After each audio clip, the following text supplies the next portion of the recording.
Coming up on First at 4, one elementary school in Letcher County opens its doors again 5 months after the historic flood. And the suspect in the killing of 4 University of Idaho students intends to waive his extradition at a hearing later this week. And showers could start moving back into the region as soon as later on tonight. Details on when we could see record highs as well coming up as Mountain News First at 4 starts now. Dedicated to Eastern and Southern Kentucky, this is WYMT Mountain News First at 4. Good afternoon, I'm Steve Hensley. First at 4, we begin with some breaking news in Perry County.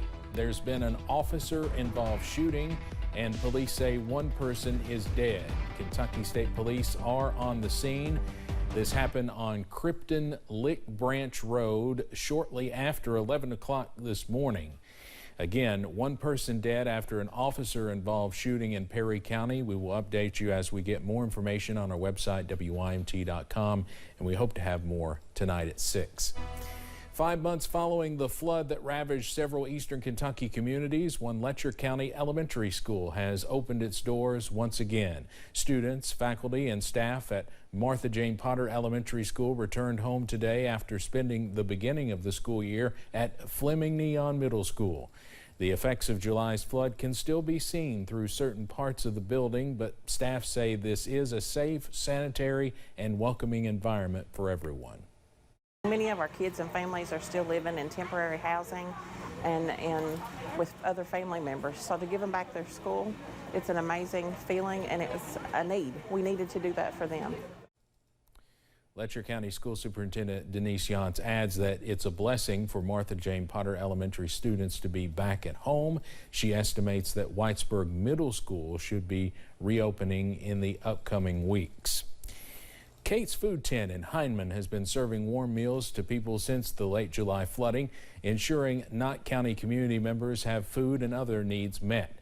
Kate Clemens says funding and finding meals to serve each day is hard, but today she received a check as the recipient of the Dotson Christmas Charity Raffle, run by Woodford County cattle farmer Greg Dotson. We heard Kate's story. We both got to talk to her, message with her, and it was just phenomenal what's going on down here in Hindman. So helping out the community. And we want to just relieve a little pressure off of her. I know $31,500 isn't going to build back Hindman, Kentucky, but it can help her serve some more meals.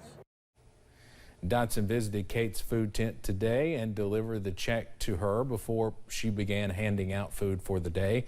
And there was also another special announcement made. We'll have the details about that coming up tonight at 6. Well, for the most part, we're dry outside right now. A few showers in parts of the region, but we're going to continue to see an increase in that shower activity as we head through tonight. Here's a look right now from downtown Somerset. All is quiet, but all is warm. 68 degrees right now in Somerset, and here in Perry County, 64 with a little bit of sunshine trying to break through the overcast canopy this afternoon. Temperatures remain very warm into the low to mid 60s region wide. Those dew points are up there too, low to mid 50s to even lower 60s, rather high for this time of year, especially as we watch more moisture begin to work into the mountains. A few showers there north of the Mountain Parkway corridor. Those are continuing to lift out of the area, but we're not done yet.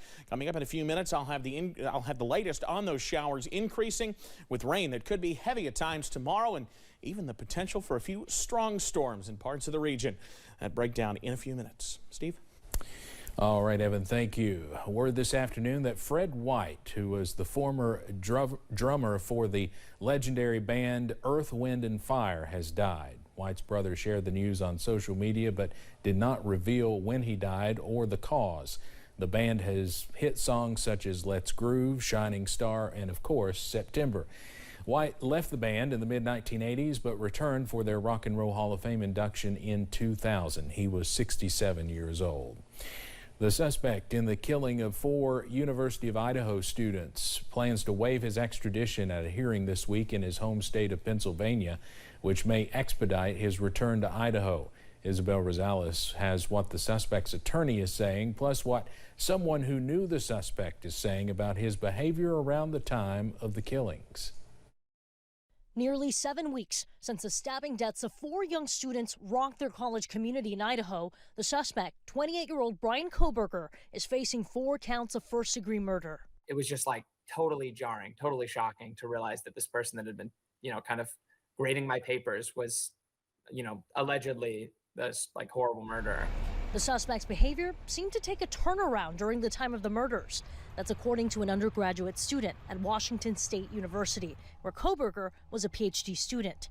He says Kohberger looked and acted differently in class. He had like a little bit more facial hair, just like stubble, but definitely less like well kept than he was. Or it was like, he didn't really want to be there. That was at like an all-time high. And he just, didn't look like he was doing great. Investigators say they received a flood of calls, more than 400, within an hour of announcing an arrest in the case. Authorities still have not publicly confirmed a possible motive or if the suspect knew the victims. An FBI team surveilled Kohberger for days during a cross-country trip back home with his father around Christmas. He's doing okay. He's shocked a little bit. Kohberger's attorney emphasizing his client should be presumed innocent until proven otherwise. Words echoed by Kohberger's family, who say they have fully cooperated with law enforcement. Writing in a statement, "We care deeply for the 4 families who have lost their precious children. There are no words that can adequately express the sadness we feel." I'm Isabel Rosales reporting. Police in Idaho have not yet found the murder weapon and say state law limits what information can be released until Kohberger makes his first appearance in an Idaho courtroom. When that happens, the probable cause affidavit, which details the facts leading to his charges, will be unsealed, according to a county prosecutor. 3 people were killed in Charlotte, North Carolina when scaffolding collapsed at a construction site earlier today.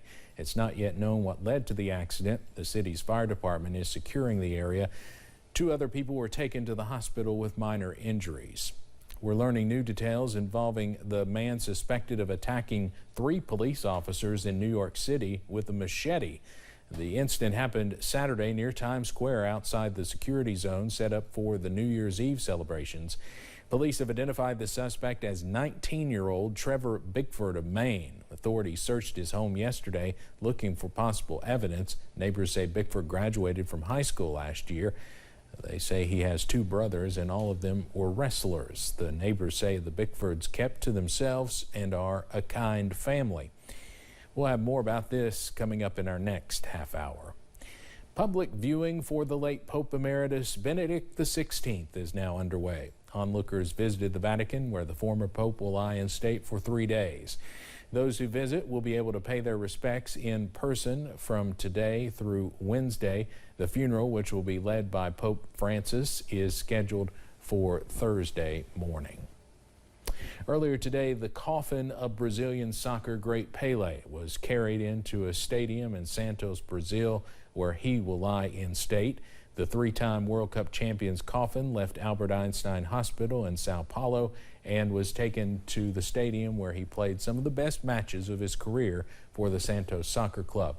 The club says in a statement the public will be able to pay their final respects at the stadium in the coastal city outside Sao Paulo. The burial will be attended by family only. Tennis legend Martina Navratilova has throat cancer and breast cancer. In a statement on the Women's Tennis Association's website, Navratilova says the stage 1 diagnosis is serious but fixable. The 66-year-old went on to say that she is hoping for a favorable outcome and that the news stinks, but she is going to fight the illness with all she's got.